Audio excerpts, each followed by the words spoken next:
Bienvenidos a la cuarta semana de la guerra en Irán. Aunque antes dijimos que esto podría durar, el presidente Trump pronto lo contradijo en Truth Social, diciendo que considera terminar la guerra en Medio Oriente porque, según él, ya casi logran sus objetivos militares. Esta declaración salió solo unas horas después de que les dijera a los reporteros afuera de la Casa Blanca que no quería un alto al fuego porque, y lo cito aquí, literalmente están destruyendo al otro bando. Aunque este tipo de declaraciones contradictorias se esperan del presidente Trump debido a su conocida historia de decir cosas que no coinciden, ahora tenemos razones para creer que, por primera vez desde que comenzó la guerra, Washington realmente está considerando seriamente una posible salida. El 20 de marzo, Axios informó que la administración de Trump creía que solo necesitaban un mes para debilitar a los iraníes mediante más ataques aéreos, tomar la isla de Harg y usarla como moneda de cambio en las próximas negociaciones. Al día siguiente, Axios informó que Washington ya había iniciado discusiones preliminares sobre posibles conversaciones de paz con Irán. Según un funcionario estadounidense que habló con el medio, Washington quiere que Irán haga 6 compromisos: no tener un programa de misiles durante 5 años, 0 enriquecimiento de uranio, cerrar las instalaciones nucleares del año pasado y una estricta supervisión externa en la producción y uso de centrifugadoras y maquinaria relacionada que pueda aumentar las armas nucleares. Washington también quiere un acuerdo de control de armas con los países vecinos que limite el arsenal de misiles de Irán a solo 1000, y que no haya apoyo financiero a ningún grupo respaldado por Irán. Aunque la lista de peticiones es ambiciosa, falta ver si Irán la aceptará, sobre todo porque este fin de semana domina la palabra escalada, y parece que los iraníes lo hacen muy bien. Pero antes de empezar, si eres nuevo en nuestro canal, suscríbete para que siempre estés al tanto de este tipo de videos. Ataques en Diego García. Entre la noche del jueves y la mañana del viernes, Irán lanzó 2 misiles balísticos de alcance intermedio hacia Diego García, una base militar conjunta entre Estados Unidos y el Reino Unido, ubicada en un remoto atolón en el Océano Índico, aproximadamente a 4.000 kilómetros del territorio de Irán. El Wall Street Journal informó primero sobre el intento de ataque, y un funcionario del Reino Unido confirmó a CNBC que no tuvo éxito. Según CNN, uno de los misiles falló en pleno vuelo, mientras que otro fue interceptado por un buque de guerra estadounidense. Un funcionario iraní negó que Irán estuviera detrás del lanzamiento de misiles balísticos. A pesar de la negación, es difícil ignorar la importancia del intento. La base en Diego García, con unas 2.500 personas principalmente estadounidenses, se construyó en un sitio pensado para estar fuera del alcance de la mayoría de los enemigos. Durante muchos años, Irán ha sostenido que el alcance de sus misiles balísticos está limitado a solo 2.000 kilómetros.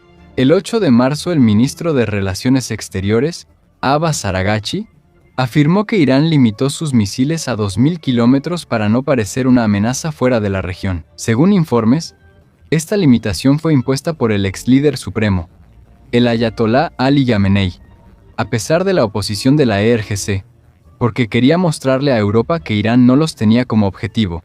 Jeffrey Lewis, experto en seguridad global en Embry College, dijo a CNN que la IRGC lleva mucho esperando que Khamenei cambie de opinión o muera para ignorar la limitación de los 2.000 kilómetros. Y ahora que él ha caído en el primer ataque de la guerra, la IRGC tiene las manos libres para continuar con el programa de misiles. ¿Cómo Irán logró lanzar un misil de unos 4.000 kilómetros, el doble de su alcance anunciado? Sigue siendo un misterio. El ex jefe de defensa aérea de las Fuerzas de Defensa de Israel, Ron Kapp, dijo al Jerusalem Post que Irán probablemente adaptó su tecnología satelital, desarrollada durante años, para crear misiles balísticos de largo alcance. Esto significa que usaron el mismo diseño de cohetes de múltiples etapas que se utiliza para poner satélites en órbita, pero lo dirigieron en una trayectoria balística. Justin Bronk, investigador principal del Royal United Services Institute, sugirió una explicación similar, señalando al vehículo de lanzamiento espacial Samor de Irán como posible base, aunque mencionó que este tipo de adaptación improvisada podría causar falta de precisión. Otros, como Decca Evelet, analista en la corporación CNA, sugirieron que Irán podría haber usado un misil Khorramshahr con carga útil más ligera. Una carga útil más ligera haría que el misil llegara más lejos, pero con menor poder destructivo. Aunque todas estas son explicaciones posibles, la verdad es que nadie sabe realmente cómo logró Irán esto. Probablemente, salvo un milagro periodístico, no lo sabremos por mucho tiempo. La eliminación del antiguo límite en el alcance de misiles está cambiando el panorama de amenazas para países más allá del Medio Oriente. Trita Parsi, cofundador del Instituto Quincy para la Práctica Responsable del Estado, dijo a CNN que este intento indica que las bases estadounidenses que antes se pensaba que estaban fuera del alcance de Irán, ahora posiblemente estén dentro del rango, así como los buques de guerra estadounidenses estacionados a 3.000 kilómetros de distancia, bajo la suposición de que estaban seguros. Para países como Rumania, que permiten a Estados Unidos usar sus bases aéreas para reabastecimiento, vigilancia y comunicación por satélite, esa decisión se ha vuelto más peligrosa. Parsi también cuestionó cómo Irán apuntó a la base, considerando que no tiene cobertura satelital en gran parte del Océano Índico. Según él, es probable que la inteligencia provenga de Rusia y China. Según Parsi, este es un aspecto de la guerra que sorprendió a la administración de Trump. El intento en Diego García forma parte de un patrón más amplio de fallas de inteligencia que surgieron a lo largo de la guerra. Antes de que comenzara la Operación Furia Épica, el 28 de febrero, la mayoría de las estimaciones internacionales sobre el arsenal de misiles balísticos de Irán llegaban 2.500 misiles. Las fuerzas de defensa de Israel entraron en la guerra con la estimación de que Irán tenía aproximadamente 2.500 misiles balísticos, y el ACT calculó casi la misma cantidad. Pero en el 10º día, el Jerusalem Post informó que ya se habían lanzado aproximadamente 2.410 misiles balísticos y que Irán seguía lanzando más, sin contar los misiles que fueron destruidos por Estados Unidos y los ataques israelíes a sus almacenes. Hay 3 posibles explicaciones para esto. Hasta la estimación más agresiva subestima la producción y reservas de Irán. Pese a los esfuerzos de inteligencia de Israel, Irán logró ocultar gran parte de su arsenal, o, como lo declaró la Guardia Revolucionaria Islámica, la producción de misiles continúa incluso durante la guerra. Aunque la última declaración debe ser vista con escepticismo debido a los grandes daños causados por la fuerza combinada en la infraestructura militar de Irán, el hecho de que sigan lanzando misiles y probando ataques ambiciosos como el de Diego García demuestra que esto es posible. En una perspectiva más amplia, la inteligencia de Estados Unidos e Israel subestimó la cantidad y el alcance de los misiles de Irán, así como el nivel de apoyo de inteligencia de Rusia y quizá de China, lo que amplía la capacidad de Irán para atacar objetivos lejanos. Esto no es una falla menor. También debemos mencionar que Irán negó el lanzamiento de los misiles. Aunque Irán ha hablado abiertamente durante toda la guerra, se esperaría que asumiera el ataque, incluso si los misiles fueran interceptados. Sin embargo, según la doctora Anna Tabrizi, miembro del programa de Medio Oriente y Norte de África en Chatham House, esto no siempre es así.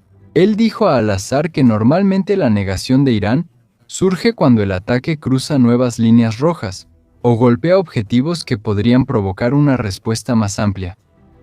Aquí, la negación no rechaza la responsabilidad, solo busca limitar el impacto de su capacidad demostrada.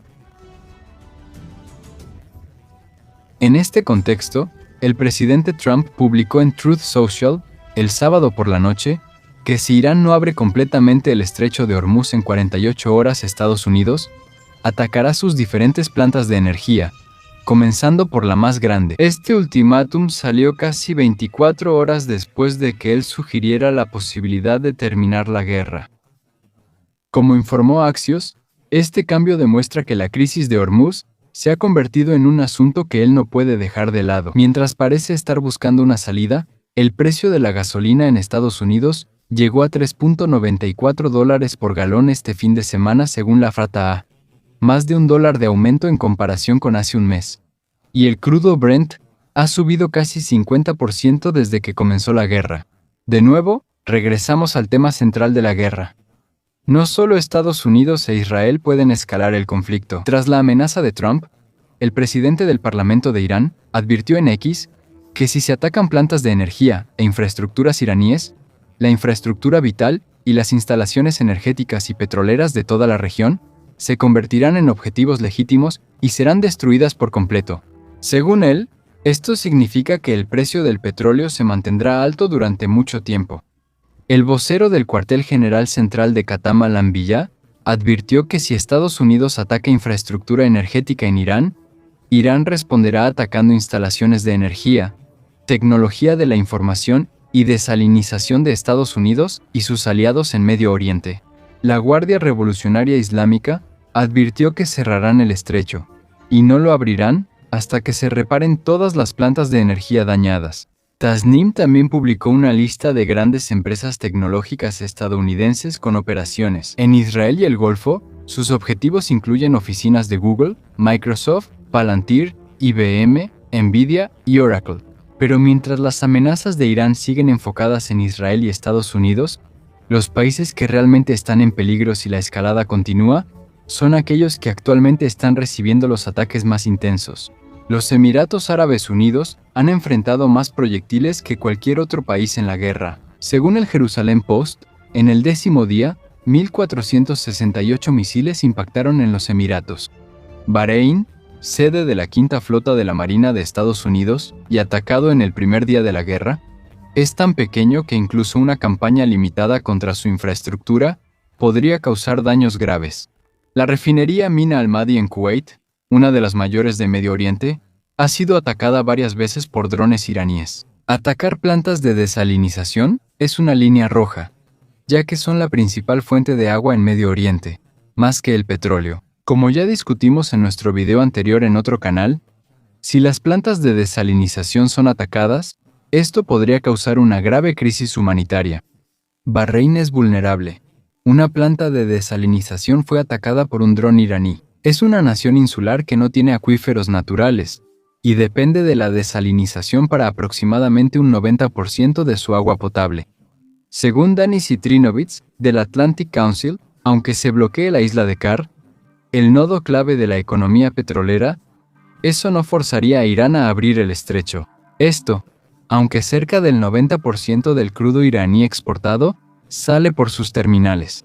Él dijo en X, y cito, «Esto muestra la continua falta de entendimiento sobre la doctrina estratégica de Irán. Para algunos, controlar el estrecho no solo brinda ventajas económicas, también es clave para la supervivencia y disuasión del régimen.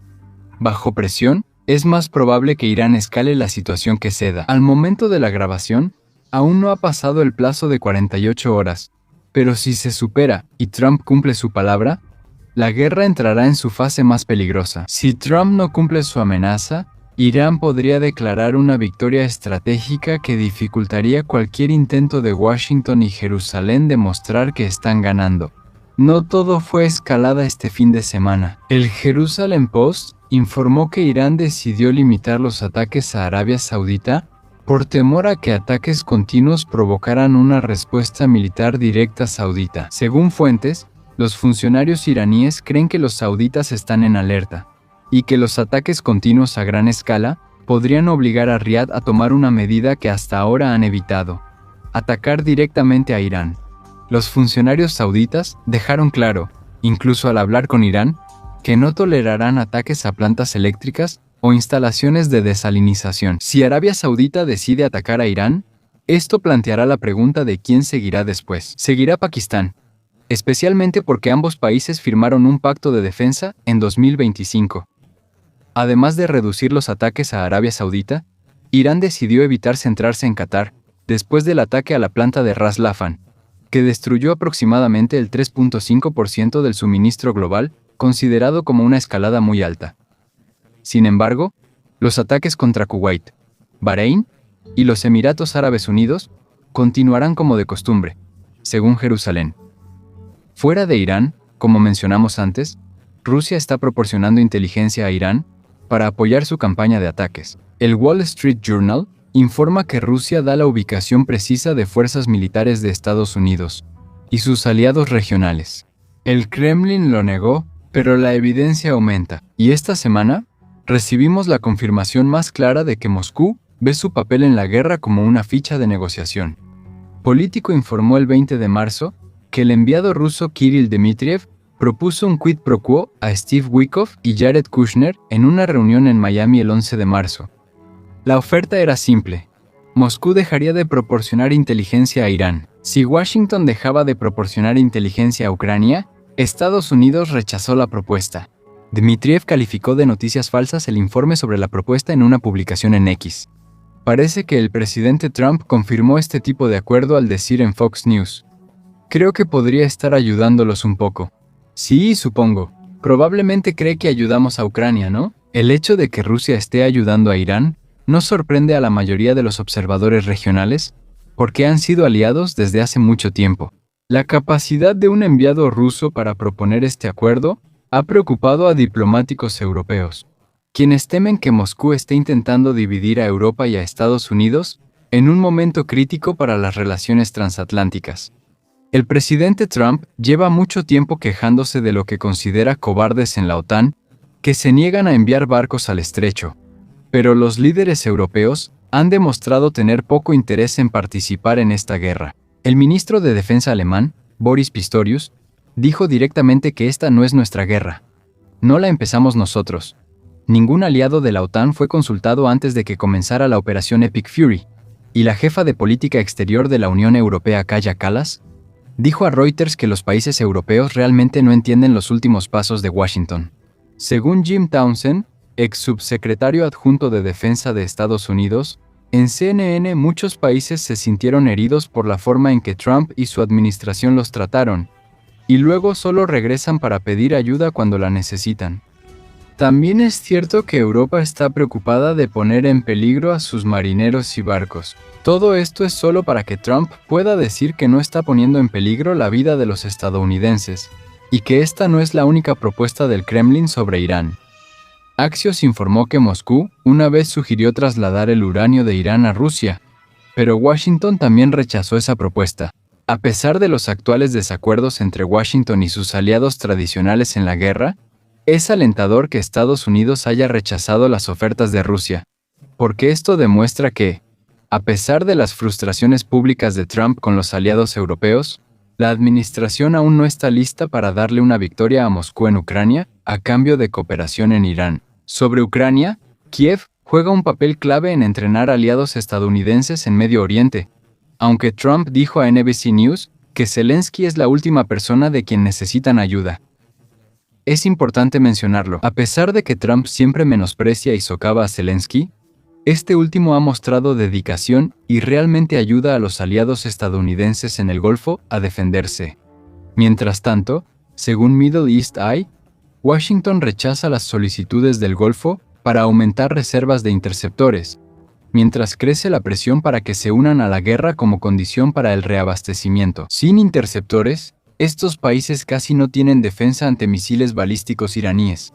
Por otro lado, Ucrania ha protegido a los oficiales que son sumamente necesarios para garantizar la seguridad del Golfo. Un alto oficial de la Fuerza Aérea de Ucrania, citado por el Times, informó que unos 200 efectivos ucranianos fueron enviados a Kuwait, Qatar, Emiratos Árabes Unidos y Arabia Saudita para ayudar a los estados del Golfo a defenderse del dron Shahed. Lo que los ucranianos vieron al llegar fue preocupante, según su propio informe.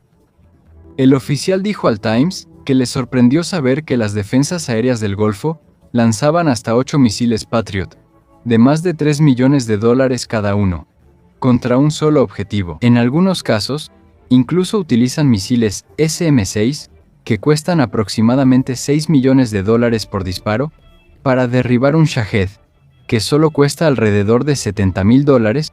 Por otro lado, las tripulaciones ucranianas dijeron que normalmente usan solo 1 o 2 misiles para derribar un misil balístico ruso, y dependen de una combinación de aviones antiguos, drones interceptores y guerra electrónica para derribar los drones. El Times informó que los datos de misiones ucranianas con Patriot se compartieron con aliados que también usan el sistema. Sin embargo, parece que Estados Unidos y sus aliados en el Golfo ignoraron los complejos cálculos de Ucrania para mejorar las tasas de intercepción. Según el oficial, no entiendo qué están haciendo ni qué han estado observando durante los 4 años que hemos estado luchando.